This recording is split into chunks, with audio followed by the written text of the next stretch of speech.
Iniciamos. En esta semana, semana número 3, vamos a iniciar con un tema bastante interesante, que es el tema de los factores productivos. Ya hemos visto las sesiones anteriores, ya hemos visto las semanas pasadas, todo la definición de economía como tal y cómo ha ido evolucionando a través del tiempo. La semana anterior vimos cómo funcionaba el sistema y el proceso económico, producción y consumo. La sociedad necesita bienes y servicios y por lo tanto hay que producir esos bienes y servicios. Yo necesito bienes y servicios, las industrias, empresas producen bienes y servicios, yo los consumo. Consumo bienes y servicios, produzco. Consumo bienes y servicios, produzco. Eso hace que el circuito económico empiece a caminar. Mayor producción, mayor consumo de bienes y servicios y la economía empieza a crecer. Entonces, el sistema económico funciona de esa manera.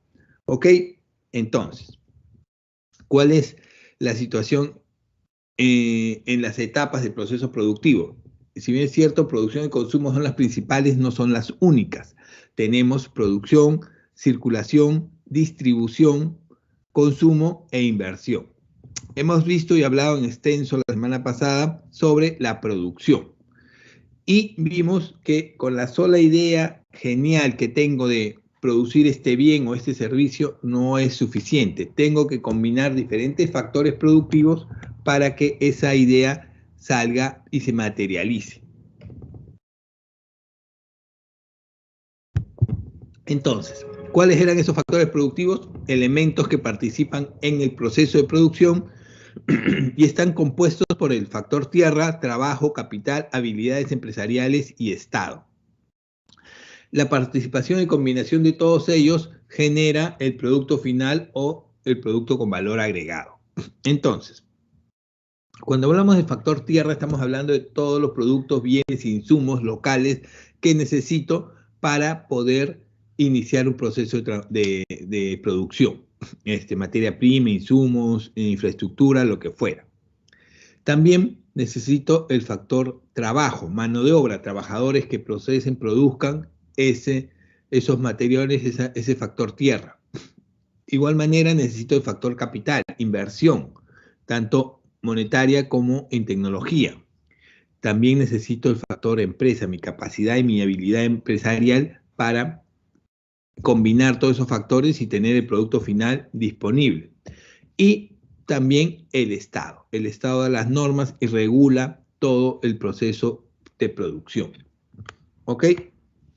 Entonces, estos factores no colaboran y participan del proceso productivo gratuitamente. No lo hacen porque son buena gente, les caigo bien y me vienen a ayudar. No. Estos factores buscan una retribución. Esta retribución se da en el proceso de distribución. Pero, ¿cuál es esa retribución que buscan estos factores productivos? La tierra busca la renta o el alquiler, no lo hace gratis. El trabajo, los trabajadores, yo doy mi mano de obra, busco trabajo en una empresa, no porque quiero colaborar con el país, sino porque busco el salario, el ingreso. El capital, el inversionista que pone el dinero, la tecnología, busca el interés. Las empresas, yo por mi gestión empresarial, por mi idea genial, busco una ganancia, una utilidad. Y el Estado busca el tema tributario. Entonces, combinando todos esos factores, yo logro tener el bien final, producto o servicio. A ver, vamos a ir hablando de los factores productivos uno por uno. Vamos a centrarnos básicamente en el factor trabajo. ¿Ok? El factor tierra no es tan complicado. Está compuesto por todos los elementos que existen con anterioridad al ser humano y pueden ser incorporados a la producción. Llámese mano de obra, materias primas, medio geográfico, etcétera, etcétera.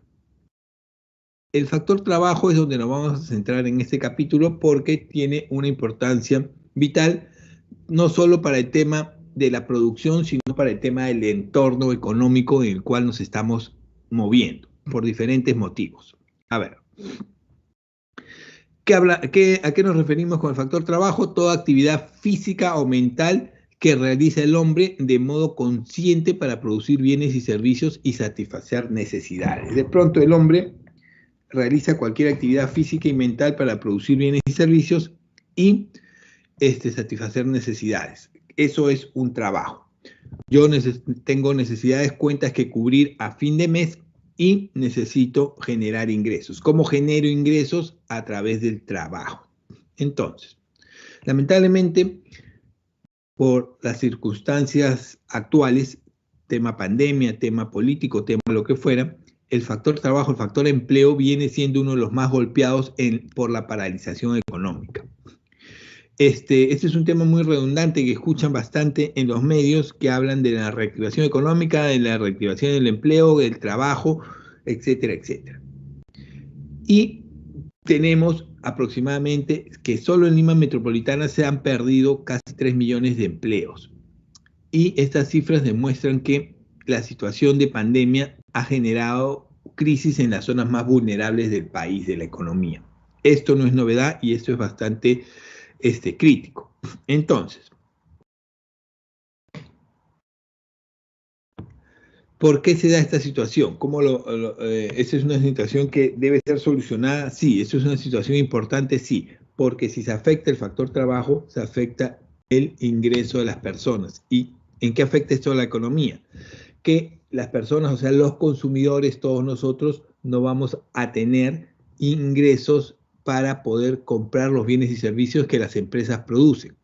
Y si eso ocurre, la producción va a ir decayendo y la economía se va a ir desacelerando, frenando y llegando a un punto crítico. Entonces, para que las empresas puedan seguir produciendo, tiene que haber consumidores que consuman esos bienes y servicios. Si no hay quien consuma esos bienes y servicios, o se reduce el consumo de bienes y servicios, también se reduce la producción y la economía se empieza a retraer. Así de importante es. Entonces, ¿cuál es la clasificación del factor trabajo según su predominio de aptitudes? Tenemos básicamente trabajo manual, que es el que se considera que realizan las personas donde predomina las actividades físicas y repetitivas originarias de la división del trabajo. Cuando hablamos de que predominan las actividades físicas, no estamos hablando de que única y exclusivamente son actividades físicas, no. Predomina en su mayoría las actividades físicas, pero también hay actividades intelectuales cognitivas. Puede ser el tema de barrer, el sector de limpieza, barrer una calle, el mecánico cambiar el aceite de un motor, son actividades repetitivas que no hay mucho análisis que hacer, simplemente saber dónde está y conocer los pasos.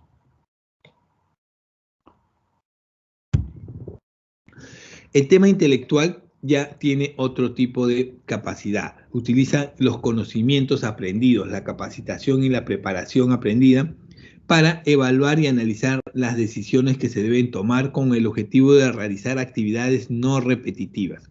Toma decisiones, decidir entre una opción u otra, son empleos que necesitan una mayor preparación, una mayor capacitación y una mayor capacidad de análisis. Por ejemplo, el ingeniero, el médico, el científico, son personas que tienen un mayor aporte intelectual que físico. Según la función en la empresa donde se trabaja, podemos ser directores o ejecutores. Cuando se habla de director, es aquella persona que combina la función de planificar, dirigir y supervisar a las personas para gestionar actividades productivas. ¿Qué quiere decir eso? Que tiene metas. Aquellas personas que combinan todos los recursos para alcanzar las metas y los objetivos establecidos.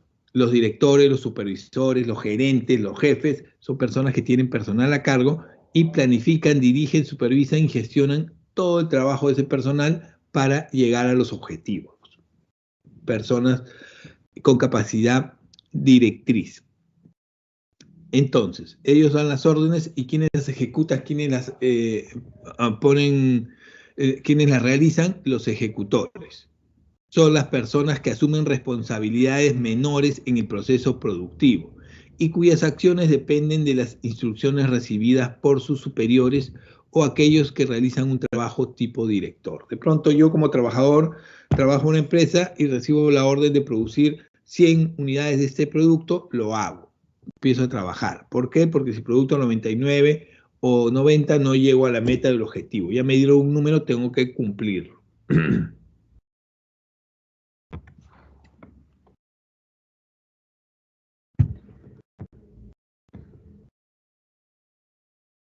Según la relación con el empleador, puede ser dependiente o independiente. Estamos hablando de un trabajo dependiente, aquel que tiene un vínculo legal con la empresa porque depende de ello el pago de un sueldo o un ingreso, o un salario. Todos los dependientes dependen de esto para tener un ingreso o un salario. Según mi trabajo, yo tengo un ingreso o un salario según el desarrollo de mi trabajo. Independiente, aquel que realizan actividades productivas para diferentes empleadores sin vincularse completamente. Todo aquel profesional independiente no depende única y exclusivamente de una empresa.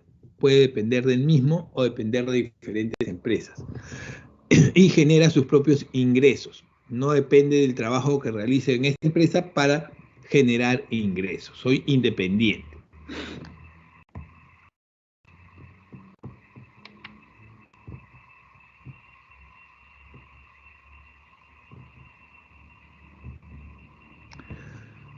Según la especialización, simple, aquellas actividades sencillas y repetitivas, calificado, aquellas actividades físicas o mentales complejas que requieren entrenamiento. ¿Ok? Entonces, eso básicamente la clasificación. Ahora vamos a ir viendo la evolución de los sistemas de trabajo a través del tiempo. Desde el inicio de la formación de las sociedades, cuando el hombre adquiere su primigenio carácter social, se inicia la necesidad de trabajo, de construcción, de obras, de mano de obra. En el inicio de las sociedades, las tribus, clanes, familias aparecen en las grandes ciudades y aparecen lamentablemente los conflictos, las guerras, por mayor cantidad de territorio, conquista, etc. Entonces, los pueblos vencidos son tomados generalmente como esclavos. En ese sentido, los esclavos eran los encargados de realizar todas las obras grandes de construcción, puentes, carreteras, pirámides, monumentos, lo que fuera. ¿Ok? La esclavitud se desarrolla en la antigüedad a partir de las guerras y el esclavo era considerado un ser inferior, sin derechos, un objeto a disposición de su amo, para quien debía servir sin pago alguno. ¿Ok? La esclavitud duró en la historia de la humanidad bastante tiempo, hasta que de pronto, económicamente, las sociedades se dieron cuenta que la esclavitud no es viable, no es económicamente rentable. ¿En qué sentido? A ver, económicamente no es rentable la esclavitud porque tú puedes tener una gran cantidad de esclavos que hagan el trabajo que tú quieras, pero esos esclavos tienes que alimentarlos, tienes que darle vestimenta, techo, vivienda y salud, porque ¿de qué te sirve tener gran cantidad de esclavos si los vas a dejar morir? No los vas a alimentar, no los vas a vestir, no les vas a dar techo, vivienda, se van a morir y no te sirve de nada. Entonces, era muy caro, era muy oneroso tener gran cantidad de esclavos. Entonces, pasaron a la servidumbre. Ya en la Edad Media empieza a desarrollarse este sistema y se desarrolla a través de que el siervo tenía ya ciertos derechos. Ya no era un esclavo al 100%, sino tenía derechos, como casarse, tener un hogar, obtener su libertad. El amo era única y exclusivamente dueño de su trabajo y por ello le imponía obligaciones y tareas. Entonces, yo como amo no tengo la responsabilidad de alimentarte, vestirte, darte un techo, eso te lo buscas tú solo. Pero soy dueño de tu trabajo. Así que parte de tu trabajo me sirve a mí, yo no te voy a pagar por eso porque yo soy dueño de eso. ¿Ok? Así funcionaba la servidumbre y generó una mejora en los sistemas económicos. El tiempo fue pasando y ya se fue modificando hacia la cooperación libre. Ya con la aparición de la fisiocracia se dieron cuenta de que la producción era el nuevo sistema y base económico para el desarrollo y mayor producción, mayor desarrollo y poder económico. Entonces aparecen los gremios, aparecen las ciudades, los burgos compuestos por artesanos que eran los que producían los bienes y servicios y las personas empezaban a querer aprender un oficio para poder tener ingresos y poder económico.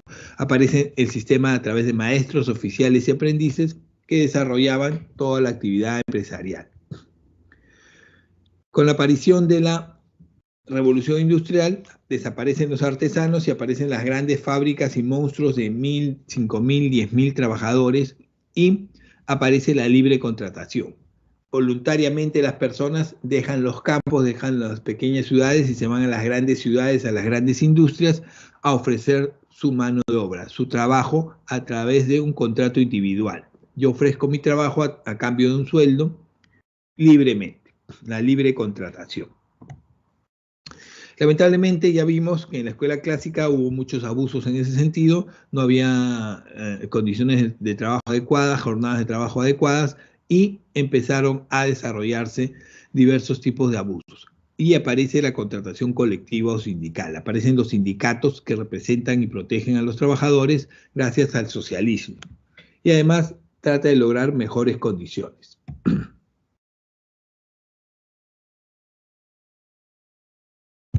En la actualidad, si bien es cierto, gozamos de jornadas de trabajo adecuadas, gozamos de beneficios y muchas condiciones adecuadas de trabajo, todavía no han desaparecido ciertas formas de trabajo atípicas.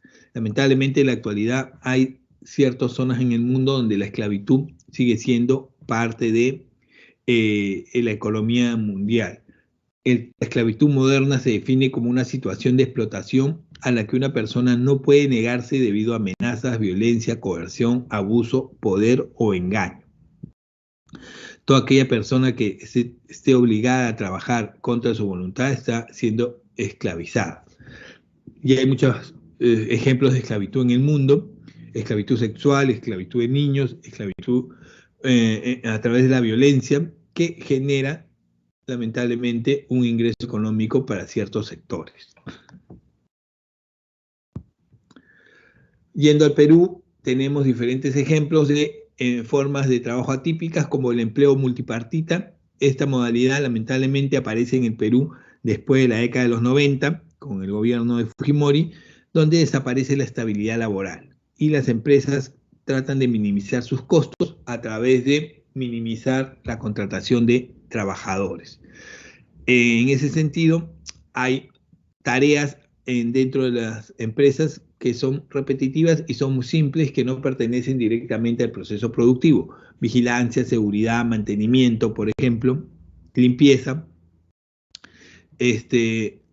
que no deberían ser contratadas directamente. Es por eso que las empresas dicen: ¿sabes qué? Yo no voy a encargarme de contratar a esas personas, voy a contratar un service, una tercera persona que realice estas actividades por mí.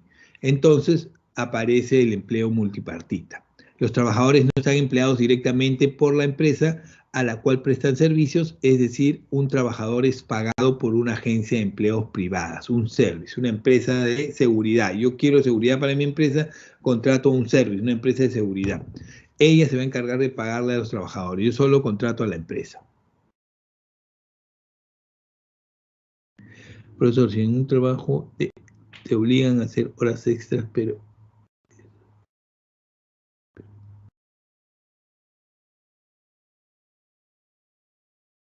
si en un trabajo te obligan a hacer... A ver, si en un trabajo que existe, te obligan a hacer horas extras, por obligación, te paguen o no te paguen, no es esclavitud, es explotación laboral. Y vamos a ir viendo ejemplos donde lamentablemente las personas en el Perú actualmente se aprovechan de la necesidad de muchos compatriotas o extranjeros que han venido al Perú y, por ejemplo, les pagan mucho menos de lo que deberían pagarles. Están subempleados.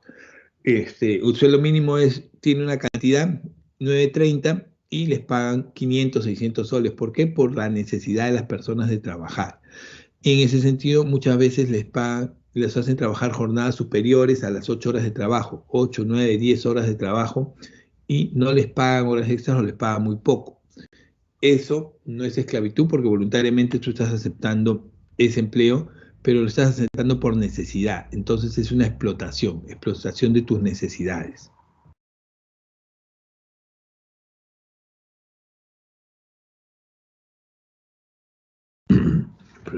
Ya, otra forma de empleo atípicas es el empleo temporal. Los trabajadores contratados por un periodo específico incluye los contratos de una duración determinada. A ver, esto se da mucho en el país, por ejemplo, básicamente en temporadas donde hay gran cantidad de producción.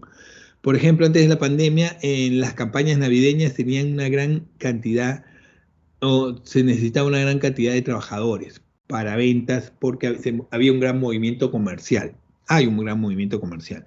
Entonces empiezan a contratar trabajadores adicionales, pero por temporada. Por un mes, o mes y medio, o 2 meses máximo.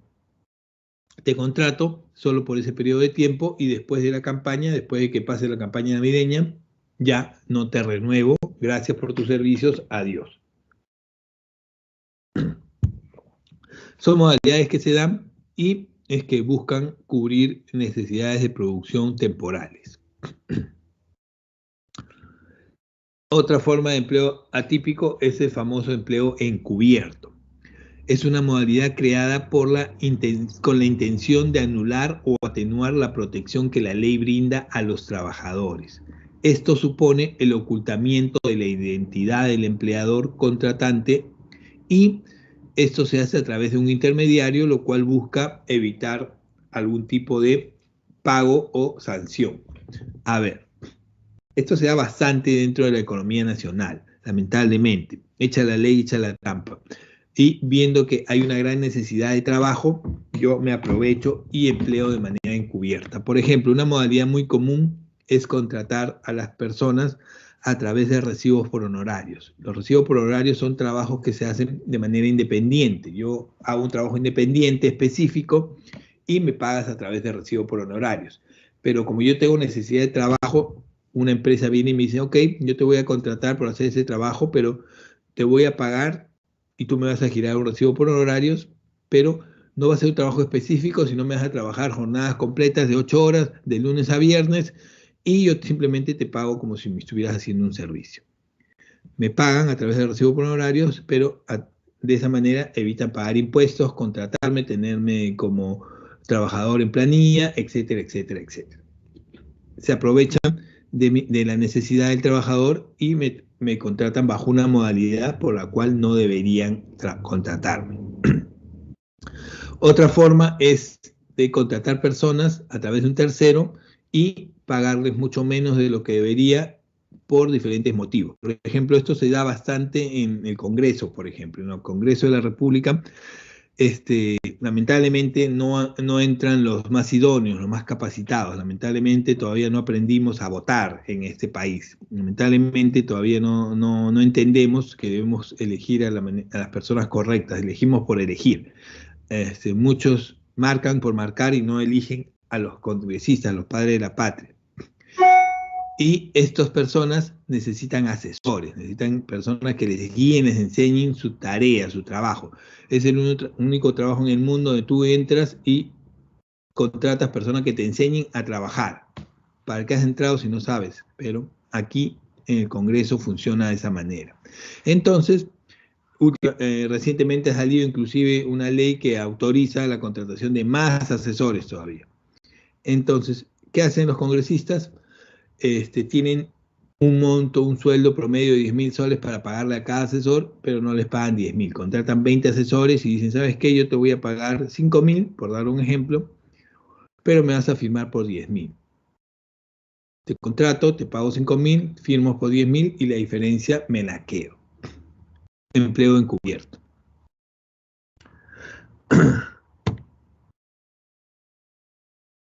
Formas atípicas diferentes, el empleo a tiempo parcial. Esta es una modalidad que van a utilizar muy seguido, tarde o temprano, ustedes que van a empezar a hacer los nuevos participantes dentro de la vida laboral muy pronto, si es que ya no trabajan, bajo la modalidad de empleo parcial. Esto sirve mucho a los estudiantes que están en su preparación y capacitación, que desean generar ingresos y lo hacen a través del empleo parcial, trabajando por horas, 4 o 5 horas, y les pagan un sueldo. Trabajan o en las mañanas, o trabajan en las tardes, o trabajan en las noches, para poder tener tiempo para estudiar.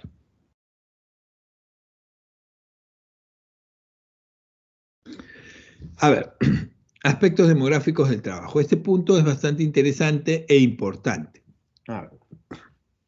Esto viene bastante dentro de las preguntas del examen y necesito tener en claro lo siguiente. A ver, cuando hablamos de aspectos demográficos del trabajo, estamos hablando de todos aquellos aspectos o características que tiene el empleo en la sociedad.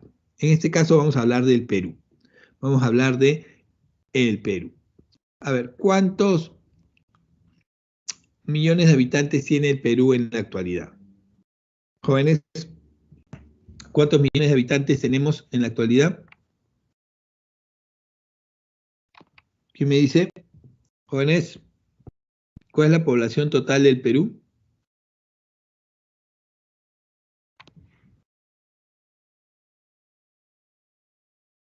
Ok, 33 millones de habitantes. Yo les pregunto, ¿los 33 millones de habitantes trabajan?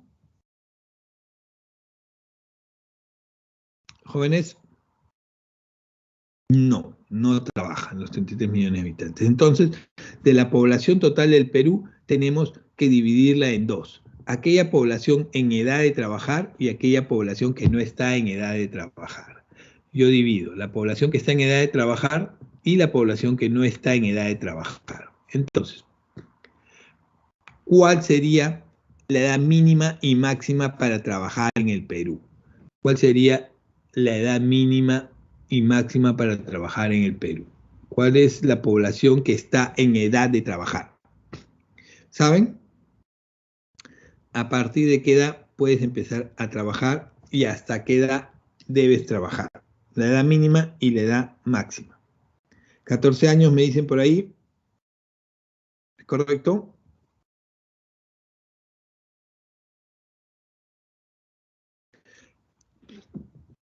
18 años máximo, 43. ¿Dónde salió eso? 14, 18, 60, máximo hasta los 43. Interesante, debería hacer eso para jubilarme ya, dentro de poco.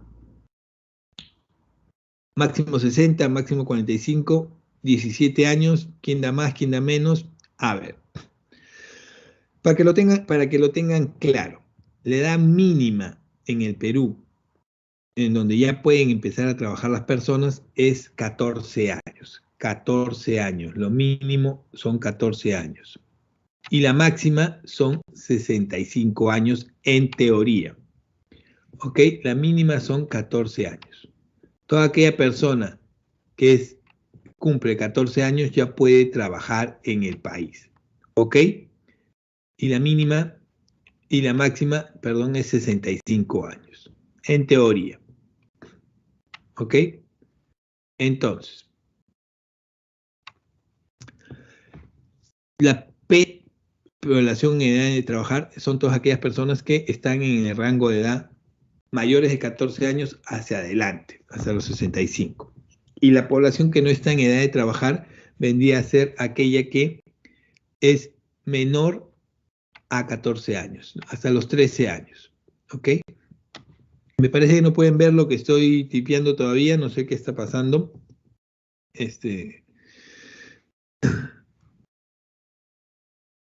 Entonces, yo les pregunto, si la edad mínima para trabajar son los 14 años, imagino que ustedes son mayores de 13 años, 14, 15, 16, 18 hacia adelante.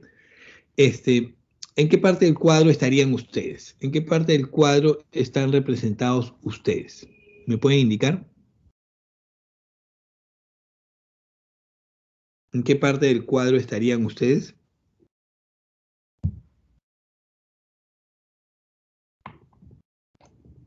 PET, no me digan población total, porque obviamente están en la población total, no sean vivos.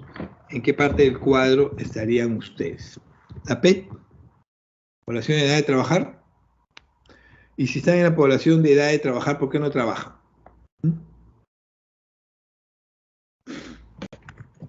¿Por qué no están trabajando?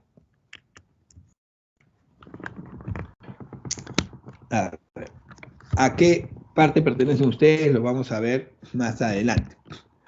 Pero la población en edad de trabajar está en el rango de 14 y 65 años. ¿Ok? Bueno, ¿por qué no trabajan todos? Algunos sí trabajan y parece muy bien. ¿Y por qué no trabajan todos en todo caso? Entonces, aquellos que están en edad de trabajar entre 14 y 65 años, también se dividen en dos categorías: población económicamente activa y población económicamente inactiva. ¿Qué quiere decir eso?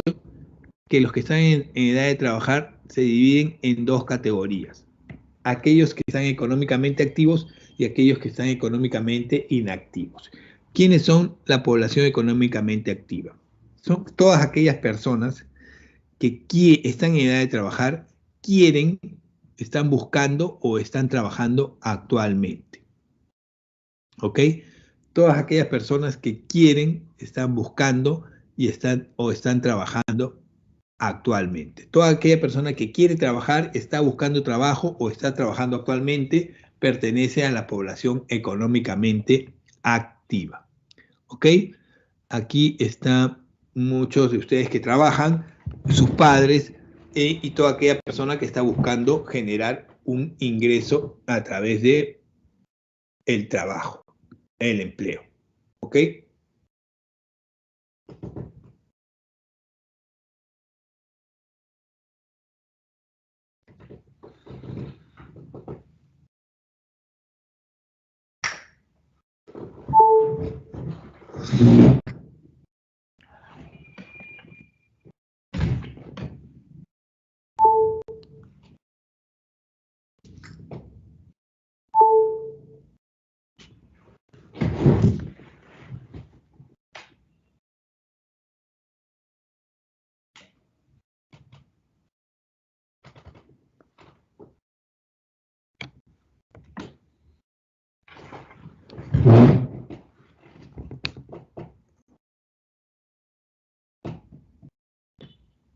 A ver, continuamos. Entonces, dentro de la población económicamente activa, aquellos que están trabajando, buscando trabajo o quieren trabajar, tenemos a los ocupados y desempleados. Lamentablemente no todos los que están buscando trabajo, quieren trabajar o ya trabajan, están empleados. Hay una parte que todavía no ha encontrado trabajo. Es por ello que se dividen ocupados y desempleados. Obviamente los ocupados son todos aquellos que ya consiguieron trabajo y están laborando actualmente. Pero aquí hay un punto que lamentablemente tengo que hacérselos notar y tienen que empezar a tomar conciencia de este punto. Dentro del rubro de los ocupados, dentro del rubro de las personas que están ocupadas trabajando, lamentablemente no todas trabajan en las condiciones adecuadas, no todas están adecuadamente empleadas, no todas tienen condiciones adecuadas de trabajo. Hay un gran porcentaje de la población en el Perú que está subempleado. Entonces, ¿cuál es la diferencia entre adecuadamente empleado y subempleado? Cuando hablamos de adecuadamente empleados, estamos hablando de aquellas personas que de pronto trabajan jornadas de trabajo adecuadas a la semana y reciben ingresos por encima del mínimo referencial. Entonces, ustedes saben que la jornada de trabajos en el Perú es de 8 horas diarias, generalmente de lunes a viernes o de lunes a sábado. Lo normal de todo trabajador en el país es trabajar 48 horas semanales, 8 horas diarias de lunes a sábado. ¿Ok? Algunos trabajan menos, pueden trabajar 40 horas, 35 horas semanales, dependiendo de su capacidad, dependiendo de su preparación o de la importancia de su cargo, o de que puedan cubrir su trabajo o sus funciones en menores horas. Ella depende de cada trabajador y cada empresa. Otra característica de los adecuadamente empleados es que el salario o el sueldo que reciben es superior al sueldo referencial. Es más, es superior al mínimo inclusive, superior al mínimo legal y superior al mínimo referencial.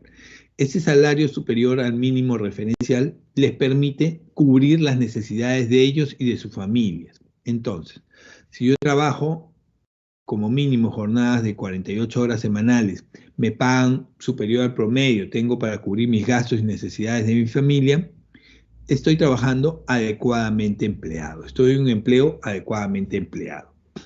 Este porcentaje, que vendría a ser lo ideal para muchas personas, es lo mínimo, lamentablemente, en el país. No todos están en este rango. ¿Por qué? Porque lamentablemente la mayoría en el Perú está subempleado. ¿Qué es el subempleo? El subempleo comprende a las personas que, pese a haber trabajado o tenido un empleo durante la semana de referencia, tienen entonces la voluntad de trabajar mejor o más. ¿Por qué? Porque tienen todavía disponibilidad de hacerlo. A ver, yo de pronto conseguí un trabajo, estoy trabajando jornadas de 4 horas, 3 horas, 5 horas diarias porque no hay más trabajo, yo quiero trabajar más. Y de pronto estoy buscando otro empleo porque esas 4 o 5 horas diarias que trabajo no me generan los ingresos suficientes para poder mantener a mi familia, así que estoy buscando más trabajo. O por el contrario, yo trabajo 10 horas diarias, 11 horas diarias, 12 horas diarias, porque hay personas que trabajan 10, 12 horas diarias todavía en el Perú, y el salario que recibo por esas 10, 11, 12 horas diarias es menos del mínimo legal, o el mínimo legal, y no me alcanza para cubrir las necesidades de mi familia. Y tengo que aceptarlo porque si no acepto, me quedo sin ese pequeño ingreso y peor todavía se vuelve la situación. Entonces, están explotando mi capacidad, sea porque trabajo muy poco y no hay trabajo, o sea porque trabajo mucho y me explotan y me pagan muy poco. ¿Ok? Sea por horas o sea por ingreso, yo necesito trabajar más o necesito ganar más. Estoy subempleado. El trabajo que hago no me cubre o no cubre los ingresos que necesito para cubrir las necesidades familiares. A eso se refiere el subempleo y el por horas o por salario. ¿Ok? En este rango, les hago esta aclaración, está gran cantidad de los trabajadores en el Perú actualmente. Lamentablemente es así. ¿En qué parte del cuadro quisieran estar ustedes cuando ingresen a la vida laboral, que va a ser dentro de poco? ¿Adecuadamente empleados o subempleados? ¿Dónde quisieran estar ustedes? ¿Adecuadamente empleados o subempleados? Si ustedes desean estar dentro del rango de adecuadamente empleados, tienen que empezar a prepararse y a capacitarse correctamente ahora, mejorar sus capacidades y sus competencias para poder conseguir un empleo que les permita estar adecuadamente empleados. No todos los que trabajan están aquí, muchos están subempleados y eso es una realidad que ha ido creciendo en el Perú en la actualidad. El otro rubro, obviamente, son los desempleados, aquellas personas que quieren trabajar, están buscando empleo y no lo encuentran por el momento y lamentablemente siguen en búsqueda. El otro punto que tenemos que analizar es bastante interesante, es el que pertenece a la PEI, población económicamente inactiva. ¿Quiénes son los que pertenecen a la población económicamente inactiva? ¿Quiénes están en este rubro? A ver, les hice una pregunta hace un momento de en qué parte del cuadro estarían ustedes. La mayoría me dijo PEA, PET, pero no, ustedes no son ni PEA ni PET. Bueno, ustedes no son PEA, PET sí son, porque están en edad de trabajar. Ustedes como estudiantes están en el rubro de población económicamente inactiva. ¿Por qué ustedes como estudiantes que ya están en edad de trabajar están en el rubro de población económicamente inactiva? Es porque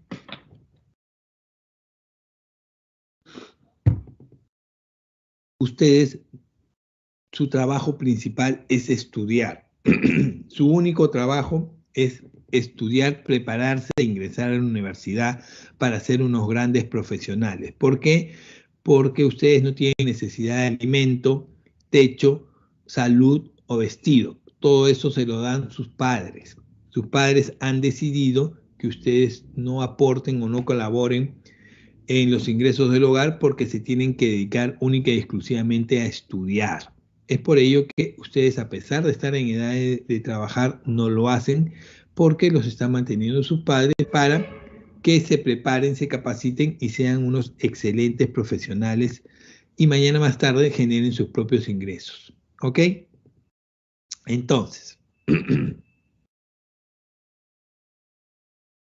quienes pertenecen al rubro de la población económicamente inactiva están conformadas por los estudiantes, los rentistas, los jubilados, las amas de casa, los discapacitados físicos o mentales dependientes. ¿Por qué estas personas pertenecen a este rubro? Porque básicamente, en el caso de los estudiantes, su trabajo principal es estudiar y sus gastos los cubren los padres. Los rentistas, porque estas personas tienen un ingreso perteneciente a un alquiler, una renta. Yo tengo 2, 3 propiedades, no tengo necesidad de trabajar, alquilo las propiedades y vivo del alquiler de esas propiedades. No necesito trabajar. Los jubilados, porque han trabajado 40, 45 años toda su vida y ya reciben una pensión entre comillas. ¿Debería ser suficiente para dejar de trabajar el resto de su vida? Sí, pero lamentablemente en el Perú no lo es. Es por eso que hay muchas personas mayores de 65 años que siguen trabajando por necesidad. Las amas de casa. A ver, no vayan a decirle a sus madres que el profesor de economía ha dicho que tú estás en la población económicamente inactiva porque no quieres trabajar. No, eso no he dicho. Las amas de casa pertenecen a la población económicamente inactiva no porque no trabajen. Ellas trabajan mucho más que muchos empleos. Lo que sucede es que las amas de casa, por la gran labor que hacen en el hogar, no reciben un sueldo, un salario. ¿O acaso ustedes les pagan a sus madres por prepararles la comida, lavarles la ropa, ayudarles, mantenerlos? ¿Les pagan? No, me imagino que no. Decirle que las quiere mucho, abrazarlas, no es pagarles. Espero que cuando sean los grandes profesionales que van a llegar a ser, compensen correctamente todo el sacrificio de sus padres que están haciendo por ustedes. Entonces, las amas de casa pertenecen a la API porque no reciben un ingreso, un salario por su trabajo. Y los discapacitados dependientes pertenecen a este rubro toda aquella persona que tiene una discapacidad que hace que una tercera persona tenga que velar por ellos. Si yo dependo de una tercera persona, no puedo ser una persona económicamente activa, soy inactivo. En este caso de los discapacitados, tengan en cuenta que una cosa es ser discapacitado dependiente y otra cosa es ser discapacitado independiente.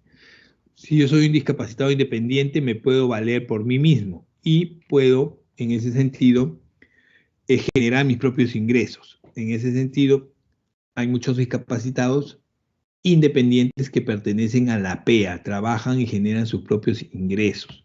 Es más, la ley laboral peruana indica que el 2% de los trabajadores de todas las empresas debe pertenecer debe tener una discapacidad independiente. O sea, yo estoy obligado a contratar el 2% de mi personal con alguna discapacidad. Muchas empresas no lo hacen, lamentablemente.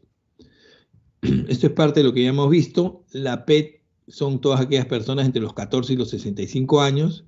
La PEA son todas aquellas personas que están en necesidad, quieren, desean y están en busca de empleo. A ver, jóvenes, ya vimos quiénes son los adecuadamente empleados y ese es el porcentaje de crecimiento del subempleo en el Perú. Como ven, cada vez está creciendo y variando más que los adecuadamente empleados. Ok, jóvenes, les voy dejando el cuadro hasta aquí. Estas son las claves de la sesión anterior. Perdón, esa es la clave de los ejercicios de ahora. Gracias por la atención prestada. Nos vemos en la siguiente sesión, jóvenes. Muchas gracias. Nos vemos. Gracias.